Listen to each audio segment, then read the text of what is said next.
Assalamualaikum warahmatullahi wabarakatuh. Saya Yudi Pramuko, tukang donat dari Parung, YouTuber tertua di semesta. Saya membahas tentang kami kami itu koalisi aksi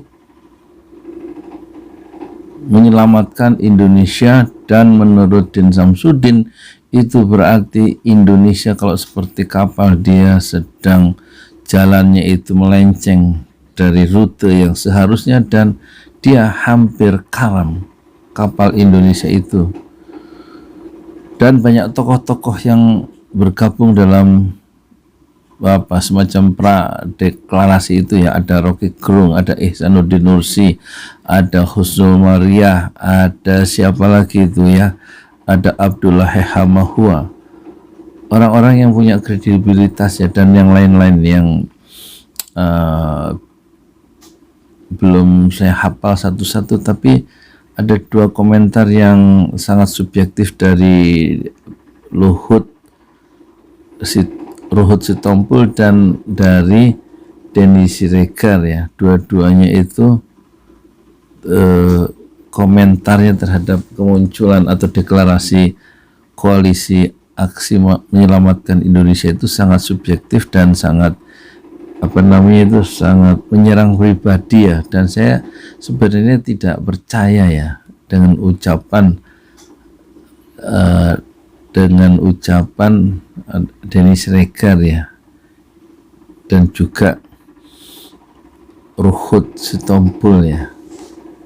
keduanya itu mungkin argumentasinya lemah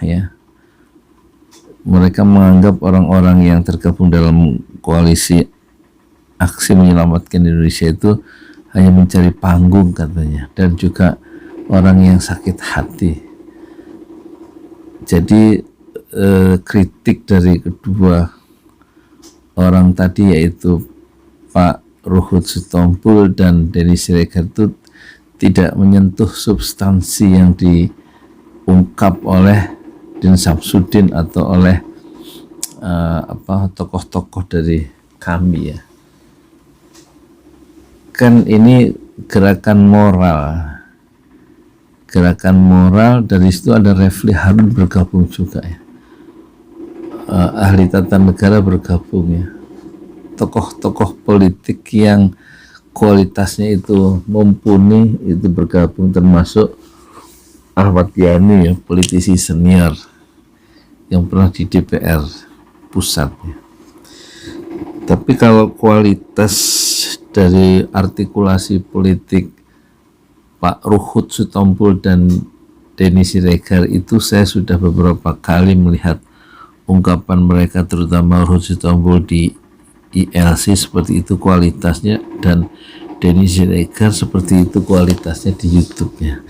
Jadi dalam konteks usaha-usaha untuk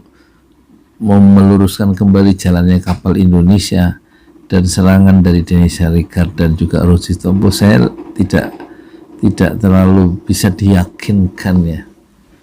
kecuali ungkapan-ungkapan mereka yang negatif itu justru memperlihatkan kualitas intelektual mereka yang sesungguhnya sudah bisa diukur, ditakar, dan menurut saya mereka memposisikan mereka itu, maksud saya Luhut Sitompul dan Denny Siregar itu memposisikan intelektual mereka pada posisi yang mudah diserang sebenarnya secara argumentatif, tetapi orang tidak melakukan itu karena tidak level gitulah kira-kira tidak pantas untuk berdebat dengan mereka berdua. Seharusnya memang tokoh-tokoh dari koalisi aksi menyelamatkan Indonesia tidak melayani, tidak merespon ungkapan-ungkapan yang negatif dari Pak Luhut dan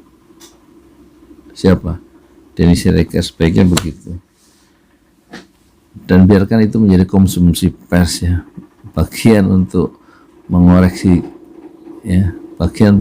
diri kita sendiri. Sebenarnya ternyata ada orang yang tidak semua orang suka dengan pikiran-pikiran kita kan, itu biasa aja. Tapi kita sayangkan untuk orang yang yang dikenal seperti Pak Ruhut itu dan juga Pak Denny itu apa namanya memberikan satu pandangan yang tidak memberikan sumbangan apa-apa dan tidak membuka perspektif apa-apa terhadap keadaan kita yang sekarang ini yang betul-betul menurun ya, meluncur, nilai-nilai itu meluncur ya. Di bidang pendidikan itu tidak membanggakan, di bidang politik itu tidak membanggakan ya. Korupsi terus berjalan, ya kan? Pengangguran, jutaan pengangguran, sebagaimana kita lihat itu terjadi, PHK besar-besaran, dan jutaan orang kelaparan, jutaan orang miskin, ya. Menurut IDB kan begitu, Asia Development Bank, selama 2009 itu pemerintahan Pak Jokowi di awal tahun 2020 itu menurut penelitian mereka Asia Development Bank terjadi 20 juta kelaparan akut ya di era Pak Jokowi itu. Jadi sarannya, rekomendasinya supaya ditangani sungguh-sungguh. Tapi jawaban dari Pak Jokowi justru tahun 2024 tingkat pengangguran apa ya istilahnya itu, tingkat kemiskinan itu menjadi 0%. Jadi 4 tahun lagi tingkat kemiskinan 0% menurut